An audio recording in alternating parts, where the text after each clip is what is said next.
आज की class start करते हैं। आज की क्लास स्टार्ट करने से पहले फिर से एक बार रिमाइंड करा देता हूँ कि क्लास करते ही इसको शेयर कर दें, ठीक है, और साथ ही साथ सब्सक्राइब भी कर लें। अब हम पढ़ेंगे क्वेश्चन नंबर 8। कल 7th करा दिया था। क्या है क्वेश्चन? कह रहा है an insurance company insured 2000 scooter drivers, 4000 car drivers and 6000 truck drivers. माना 3 तरीके के ड्राइवर हैं उनके पास, एक स्कूटर, एक कार वाला और एक ट्रक वाला। The probability of an accident, यानी कि उनमें से किसी का एक्सीडेंट हो जाता है तो उसकी प्रोबेबिलिटी हमें दे रखी है रेस्पेक्टिवली, ठीक है। One of the insured person meets an accident, मतलब उनमें से कोई एक एक्सीडेंट हो जाता है। What is the probability that he is scooter driver, मतलब कि क्या हुआ, पहला कंफ्यूजन क्या है कि वो कौन सा ड्राइवर है, फिर क्या हुआ, फिर उसका एक्सीडेंट हुआ, ठीक है। बाद में हमको फिर से ये बता दिया कि वो स्कूटर ड्राइवर था, ठीक। तो हमारे पास हमने मान लिया E1 है हमारा स्कूटर ड्राइवर।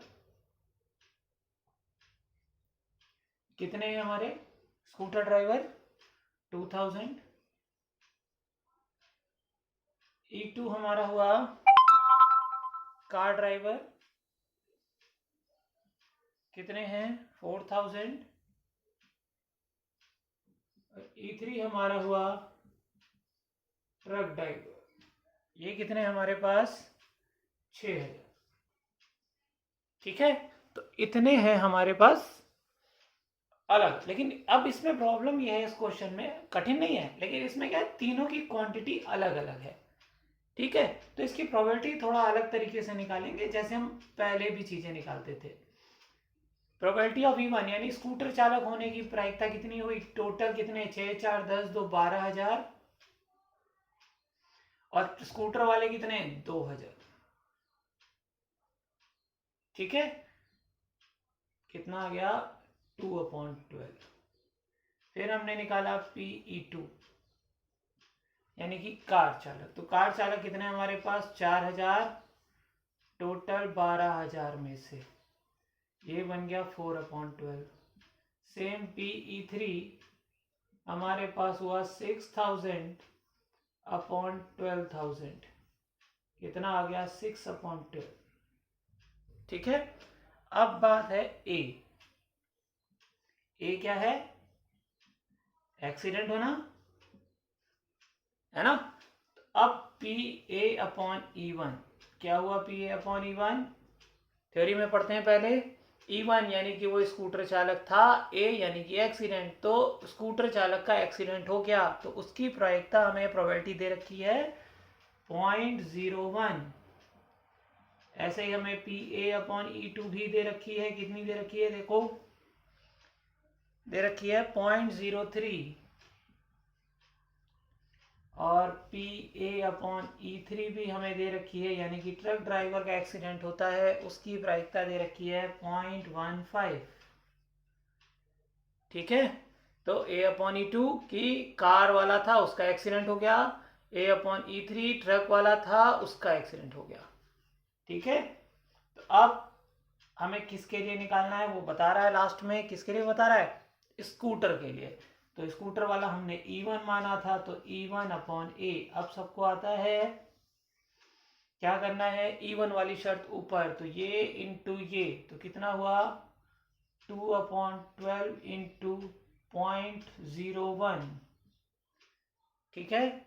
फिर नीचे तो इतना लिखना ही लिखना है, प्लस E2 कितना है? 4/12 इंटू 0.03 प्लस E3 6/12 इंटू 0.15। कोई प्रॉब्लम? सॉल्व करते हैं। 100 हो गया, यहाँ भी 100 हो गया, यहाँ भी 100 हो गया, यहाँ भी 100 हो गया। तो एलसीएम क्या आया? ऊपर हो गया 2 इंटू 1, 2/1200, ठीक है। नीचे भी एलसीएम क्या आएगा? 1200 ही है सब में, ठीक है। तो कितना बचा? 2 प्लस 4 3 12, 4 3 12, ठीक है, और ये हो गया 15 छक्का 90, 15 6 90, ये कैंसिल, कितना हो गया 2/90 और 12 102, 102 और 2 104, ठीक है, 2 से काट लो, 2 हो गया 1/2 पंचे 10, 2 दूनी 4, ये आंसर हो गया। क्लियर, बात समझ में आ गई। देखो बस इसमें क्या डिफरेंट था, बस इसकी E1 E2 E3 निकालने की प्रोबेबिलिटी अलग थी क्योंकि इन तीनों के नंबर्स अलग अलग थे। अगर वो हमसे केवल ये कहता कि स्कूटर कार और ट्रक वाले और हमें इनके नंबर्स नहीं देता तो हम क्या करते 1/3 1/3 1/3, ठीक है। लेकिन यहाँ पर क्या है, यहाँ पर नंबर्स इनके अलग अलग हैं इसलिए हमें इनकी प्रोबेबिलिटी अलग से निकालनी पड़ी, ठीक। इसके बाद नेक्स्ट करते हैं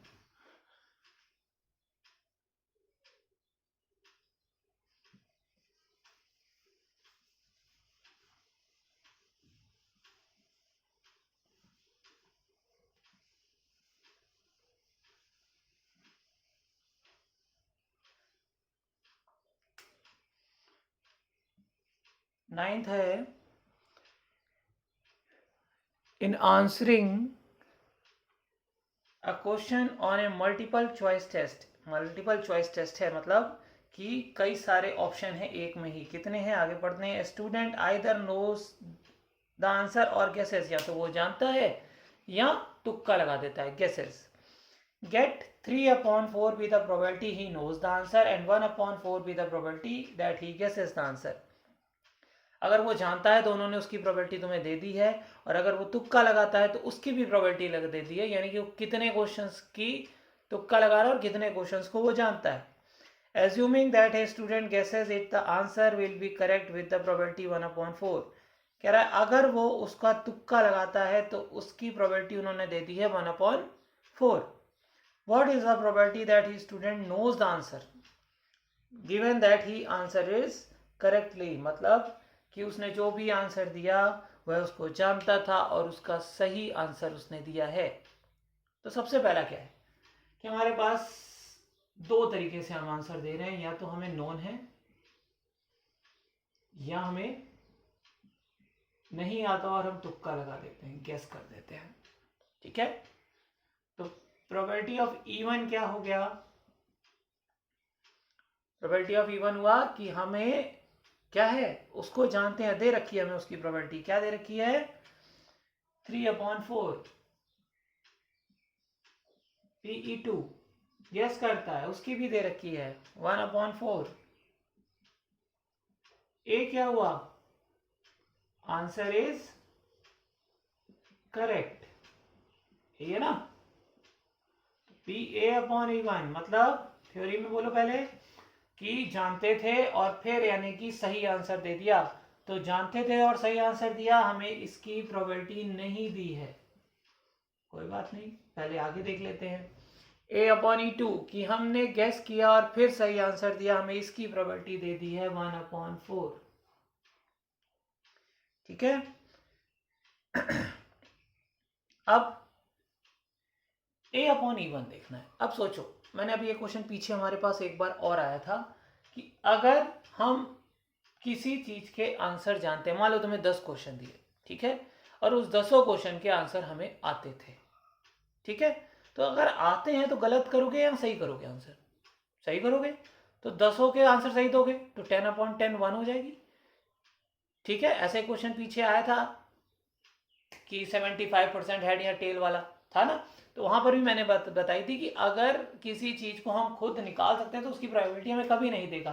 तो यहाँ पर डायरेक्ट है कि हम जानते हैं और आंसर दे रहे हैं, यानी इसकी प्रोबेबिलिटी कितनी हो गई 1। अब हमसे लास्ट में कह रहा है he knows the answer, knows के लिए हमने E1 माना था तो E1/A, ठीक है। E1/A में E1 वाली शर्तें ऊपर लिखो, यानी कि 3/4 × 1, नीचे E1 वाली प्लस जितनी भी हैं E2 वाली 1/4 × 1/4, ठीक है। तो एलसीएम हुआ, अभी तो ऐसे ही आ गया 3/4, नीचे एलसीएम आया 16, ठीक है। तो 4 4 जा 16 और 4 3 जा 12, 4 4 जा 16 कैंसिल, 1 आ गया, 4 4 जा 16, ये ऊपर चला गया तो 4 3 जा 12 अपॉन 13, खत्म। ठीक है, बात समझ में आ गई? ठीक, 10th क्वेश्चन देखते हैं।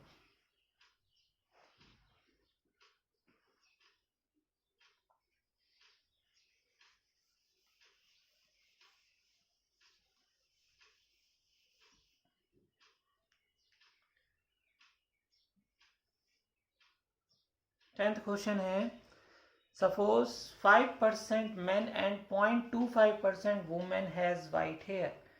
दो तरीके के लोग हैं, पुरुष और महिलाएं, ठीक है, जिनमें से इनके सफेद बाल, हो सकता है हिंदी में उसमें लिखा हो ग्रे कलर के हैं, ठीक है। A person with white hair is chosen at random, एक पर्सन को चुना गया जिसके बाल सफेद थे। Find the probability that person selected is male, assume that there are equal numbers of men and women, ये मानते हुए कि दोनों की संख्याएं समान है, पुरुष और महिलाएं बिल्कुल बराबर हैं। तो पहला कंफ्यूजन क्या होगा कि हमने जो चुना है वो मेन है या वुमेन है, पुरुष है या महिलाएं हैं, या पुरुष हो सकता है महिलाएं हो सकती हैं। तो पी इवन क्या हुआ, दोनों के नंबर्स उसने क्या कहे, इक्वल हैं। तो अगर इक्वल हैं तो इन दोनों में से किसी भी एक को चुनोगे तो 1/2, इन दोनों में किसी एक को चुनोगे तो 1/2। ठीक, ए क्या हुआ, वाइट है, यानी उनके बाल क्या हैं, सफेद हैं। तो अब हमें क्या निकालना है, अब तो सबको आइडिया हो गया होगा, PA/E1 निकालना है, PA/E2 निकालना है, और अच्छी बात है दे रखा है, तो बस थ्योरी में ध्यान से पढ़ना है कि अगर मैन है या पुरुष है और उसके बाल सफेद हैं तो कितनी दे रखी है, 5%, ठीक है। फिर वुमेन है तो 0.25%,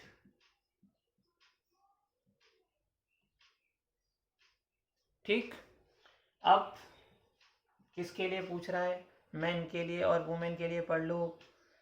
कह रहा है ए मेल है, ठीक है, तो E1 के लिए पूछ रहा है। तो E1 वाली शर्त का ऊपर मल्टीप्लाई, देखो जब भी ऐसे लिखना, मेरे पास थोड़ी जगह कम रहती, छोटा बोर्ड है, तो ये ध्यान रखना कि क्या करना है कि पहले फॉर्मूला पूरा लिखना है, PE1 इंटू PA/E1 अपॉन ये दोनों प्लस ये दोनों, फिर उनकी वैल्यूज पुट करनी, क्लियर है ना। तो 1/2 इंटू 1/2, सही है, नहीं क्यों, हमने E1 वाली की शर्त थोड़ी लिखी, 1/2 इंटू 5/100, ठीक है ना। हाँ, तो साथ साथ रीचेक करते चला करो, कहीं ऐसा ना हो कि धोखे से गलत लिख दिया हो, नहीं तो बाद में रीचेक करने में बहुत टाइम वेस्ट होता है, ठीक है। एक बार तुरंत देख लोगे तो पता चल जाएगा कि नहीं हमने यहाँ गलत कर दिया। 0.25/100, अब कैलकुलेशन कर लेते हैं, इसको काट दिया, 2 0 आ गए, तो नीचे तो आ गया 5/200, नीचे कितना आ गया,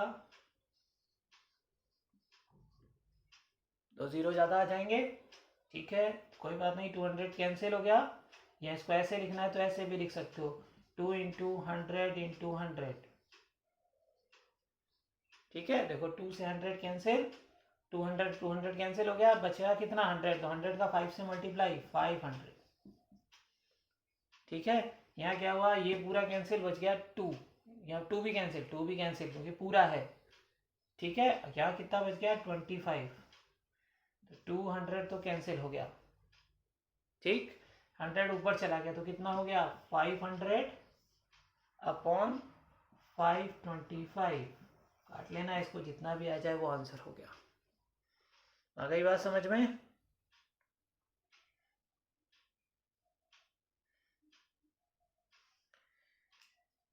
इलेवेंथ क्वेश्चन करते हैं।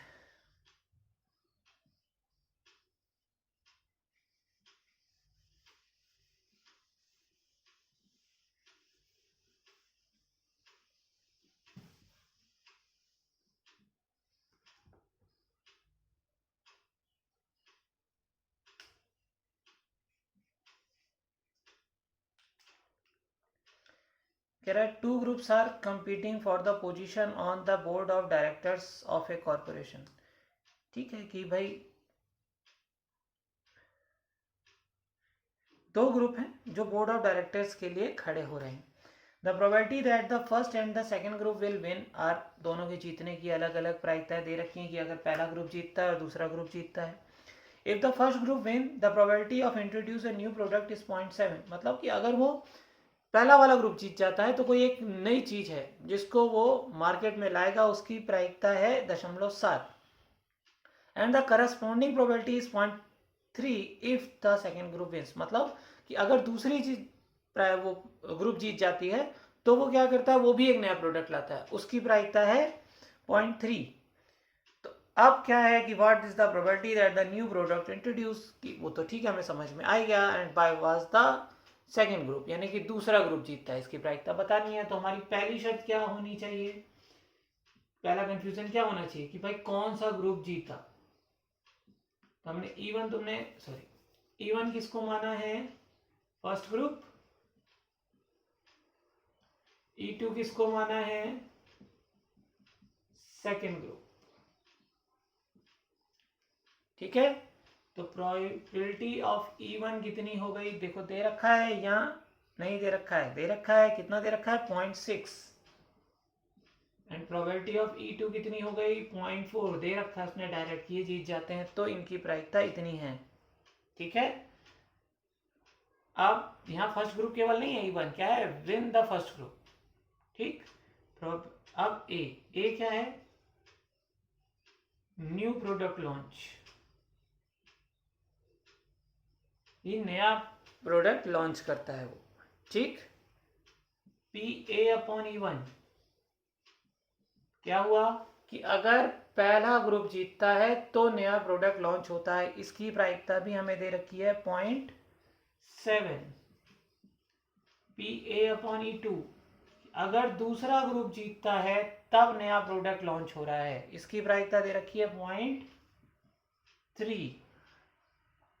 क्लियर, फिर हमसे पूछ रहा है कि सेकेंड ग्रुप जीतता है, E2/A, E2 वाली शर्त ऊपर, यानी कि 0.4 इंटू 0.3 अपॉन E1 वाली शर्त 0.6 इंटू 0.7 प्लस E2 वाली शर्त, यानी अब ये वाली शर्त ऊपर नीचे आ गई है ना, कितना हो गया 4 3 12 0.12।